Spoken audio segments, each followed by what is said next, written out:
To present live on ESPN, a moment in boxing history. For the first time, two fighters, each one a two-time Olympic gold medal champion, are about to face each other. This is Loma versus Rigondeaux. This is the main event. 12 rounds of boxing for the WBO Super Featherweight Championship of the World. Boxing fans, are you ready? For the thousands in attendance and the millions watching around the world, ladies and gentlemen, let's get ready to rumble!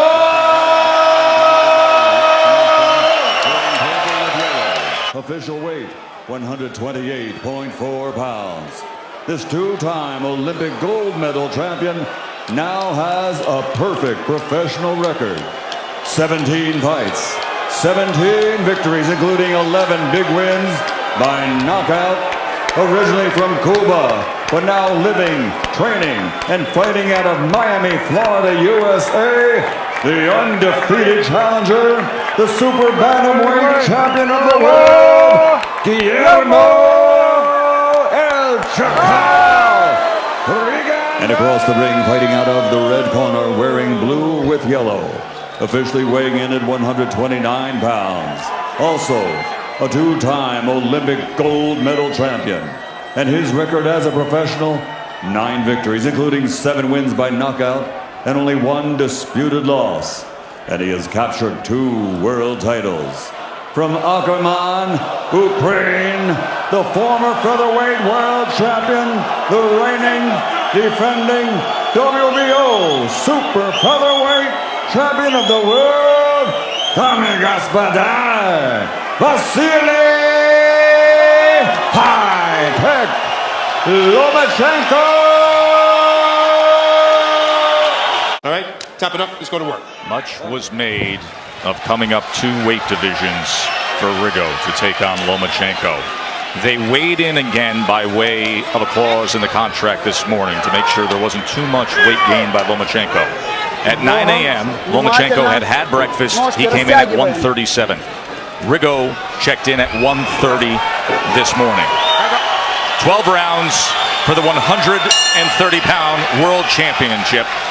So much bigger. He's got the 3-inch height advantage. We told you what they weigh with the right hand.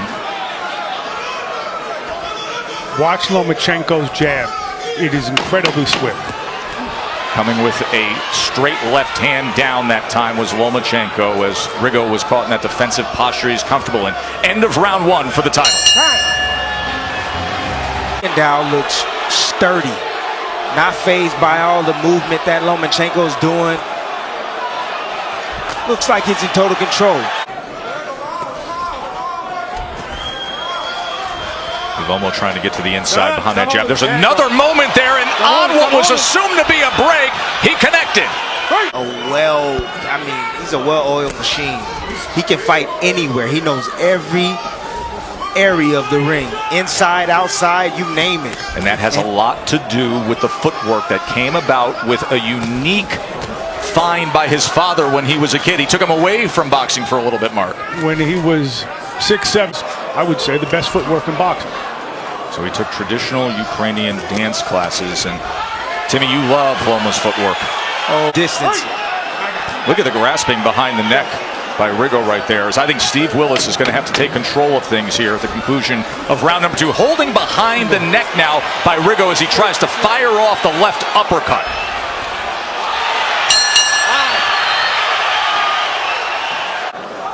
Look for the straight left hand of of Lomachenko.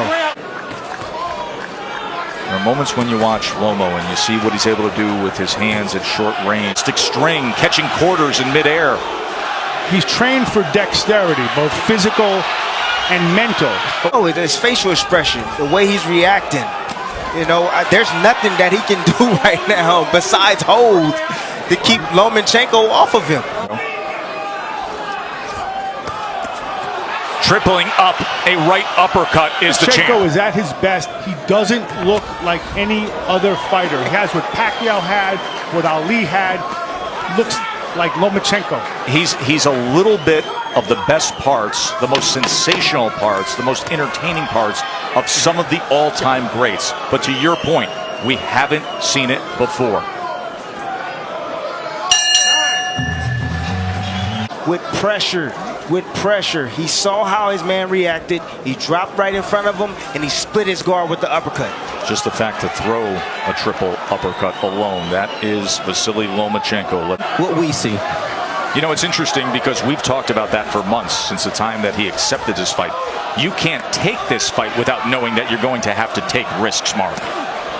Well, I mean, Rigondeaux says that he's taken all the risks he could ever take, and nothing could.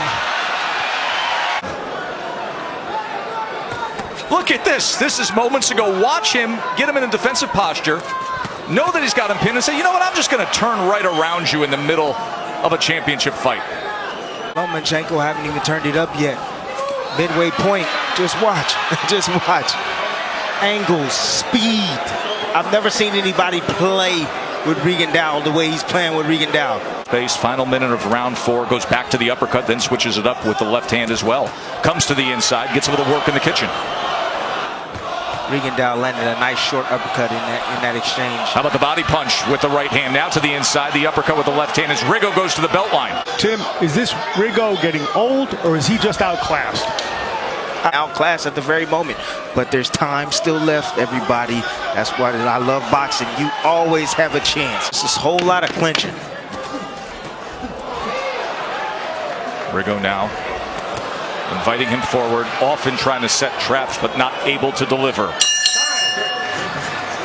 Timmy said, outclassed so far tonight by the champ, Vasyl Lomachenko. Rigondeaux says he's seen everything. Nothing worse could be done to him that was done in Cuba. I don't think he's seen this before. What he is seeking to be, and that is the perfect fighter goal. This is such a unique relationship with Anatoly, Mark. It's usually a failed experiment to create a perfect athlete in anything. Much dangerous and treacherous as this one. The strength and conditioning coach. Champion for a world title in your second pro fight, and you make that transition to the pro ranks. Guy comes in overweight, roughs you up, continued low blows. It's a learning lesson until you've learned from a loss. Oh, I don't think your career becomes a dramatic proposition until you lose. So it's really, I'm gonna tell you this, it's really hard hitting a guy that's going down so low like that. It really is. That time he turned to give an angle with the right hand. Needs to. I would throw my right hooks like he's there right there. That's what I would do. And hold it. Mary threw his punch with the most intent that we've seen tonight. Look at Lomo as he's being ridden back. I think Steve Willis is going to have a lot of work ahead of him as we get to these middle and later rounds here of this world title fight as Loma's in control.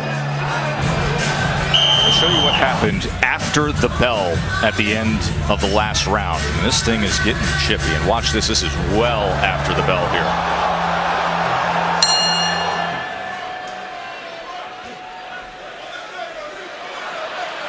Oh, that was something that he was missing in his repertoire, you know, and I like it. I honestly like it. He's not going to allow anybody to be dirty with him. Bernardo, what can you offer? You know, in the corner, it was very interesting because they told him, we want you to spin him. Yeah, that Salido fight was the great learning experience. Put a notch in the belt, and now he's dealing with it perfectly here against Rigondeaux. And you can see he's getting a little more used to some of these tactics, especially with Rigondeaux. Now turns to the side, takes the angle to the left to try to find something.